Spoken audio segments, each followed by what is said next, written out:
sababta aan u soo wacnay media wallahi degmo lix waaxood oo maartay wada waqayla ay u jirto degmaan saldhiga ay u jirto 13 kilomitir amniga 7 joogto wax hubaysan 7 ayaa deegaanka degmada Heliwaa iyo qaybta guud iyo xoogada inta wada kala qaybinaya marka waxa weeyaan arintaasi arrin u badan waay wallahi dawladda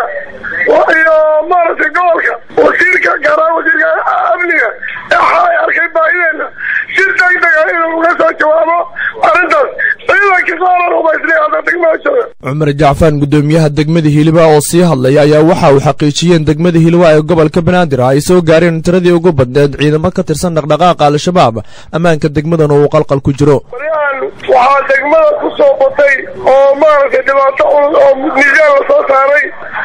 oo hadda iyada cusub tababaran keenay oo soo tababaray iskuulka dugsiga soo baxay nimankii nabadiidka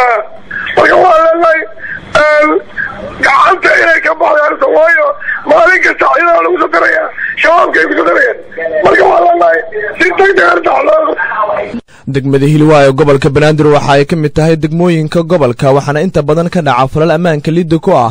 waxaana degmadaasi ku yar mas'uuliyiinta dawladda ee deegaansada degmadaasi waana markii ugu horeysay oo maamulka degmadu uu xaqiijiyo amni darada ka jirta degmada Heliwaa ee gobolka Banaadir